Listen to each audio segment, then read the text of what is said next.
Level 1, the invitation. You wake up to a black envelope on your kitchen table. No stamp, no return address. Just your name, handwritten in silver ink. You didn't hear anyone come in last night. You live alone. Inside the envelope, a single card, matte black, embossed with a symbol you don't recognize. It reads, "You have been selected. Attendance is not optional. A car will arrive at 9 p.m. Come alone." You laugh at first. You think it's a prank. Then you notice the second line. It lists your bank account balance, your exact balance, down to the last cent, and your mother's home address. The laugh dies in your throat. You spend the next 6 hours trying to convince yourself not to go. But 9 p.m. comes, and the car is already outside. A black SUV, tinted windows, no plates. Level 2, the arrival. The drive is 3 hours, no phone signal after the first 30 minutes. The driver doesn't speak. You count every turn. You try to remember landmarks. You stop trying after the blindfold goes on. When it comes off, you're inside a facility. Walls of polished concrete, bright white lights, and 23 other people standing in a line. All different, all terrified. A man walks in. Tailored suit, silver watch, calm in the way only very dangerous people are calm. He speaks for exactly 90 seconds. You were each chosen for a reason. You have a skill we find valuable. Tonight begins a competition. There are 9 levels. Complete them, you go home richer than you ever imagined. He pauses. Fail, and the consequences will be personal. No one asks what that means. You all already know. Level 3, the first game. The room divides into 4 groups. You're handed a tablet. On it, a maze. Complex, shifting, procedurally changing every 45 seconds. You have to navigate it in real time. But that's not the game. The game is 4 people are doing the same maze, same room, same moment. Only the first 2 through advance. The other 2 get a red light above their door. You watch a man in the corner freeze up, hand shaking, tablet dropping. You don't freeze. You move fast, methodical. You treat it like a problem, not a panic. You finish second.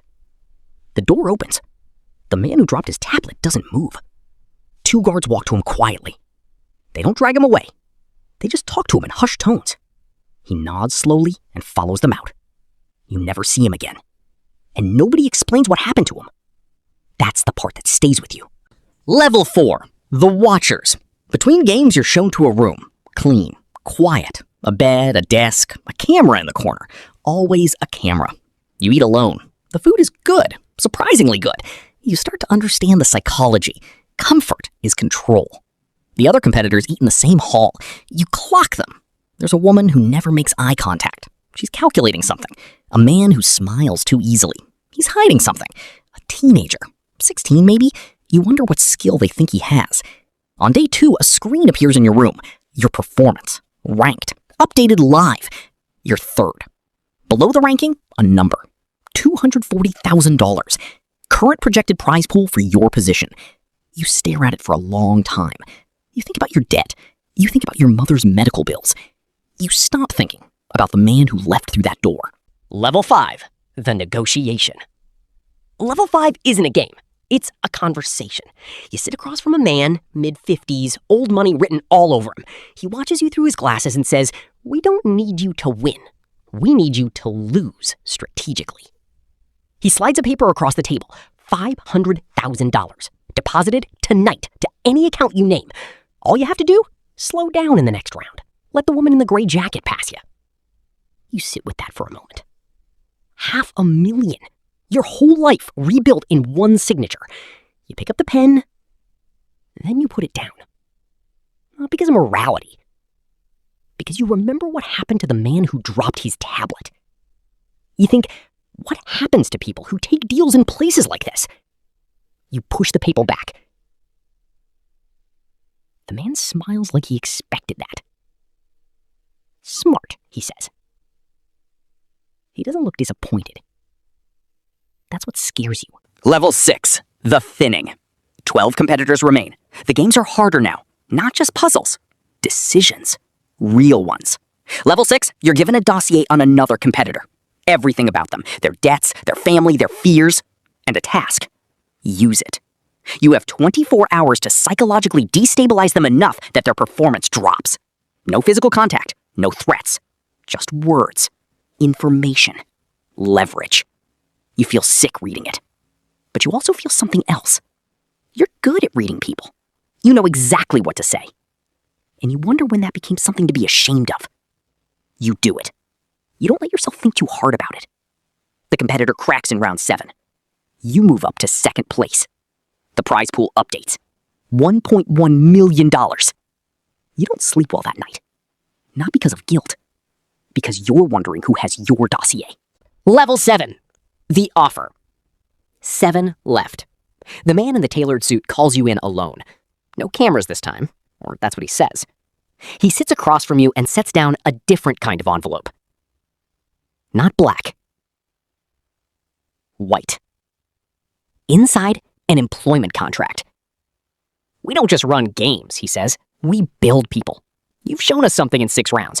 Adaptability, emotional detachment, strategic thinking without paralysis. We want you on the other side of the table. He names a salary. Annual. It has 7 figures. You'd help design the next iteration. You'd identify candidates. You'd be part of the infrastructure. You look at the contract. You look at him. What happens to the people who don't win, you ask?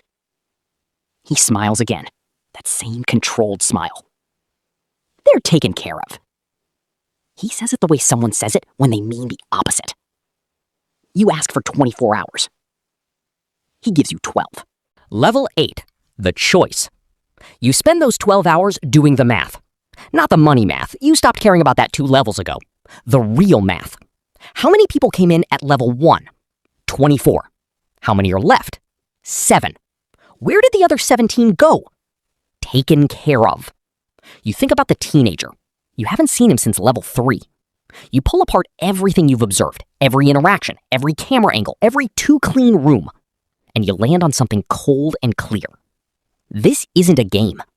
It never was. It's an audition. They're not looking for a winner. They're looking for someone who will do what needs to be done and sleep fine afterward. And you've been passing every test. You look at the contract. You realize signing it doesn't end your involvement. It just changes your role. You were a piece on the board. Now, they're asking you to become the board. Level 9, the final level. You don't sign. You walk back to your room. You think about the cameras. You think about what they already know about you. And you realize something devastating. It doesn't matter what you sign. You're already in. 6 levels of footage, psychological manipulation, strategic betrayal, calculated self-interest. They have everything they need to own you. That was always the game. The contract wasn't an offer. It was a formality. The real choice was made back in level 3, when you chose to keep moving while someone else froze. In level 6, when you opened that dossier. In level 5, when you pushed the paper back, not out of conscience, but survival instinct. They weren't testing your skills. They were documenting your character. The door opens. The man in the suit walks in. He's not carrying a contract this time. He's carrying a glass of whiskey. He sets it in front of you. Welcome to the team, he says. You've been on it since level 2. You look at the glass. You pick it up. And somewhere in a facility just like this one, a black envelope lands on someone else's kitchen table. You think about what you would do if you were them. Then you stop thinking about it. That's how you know you already signed.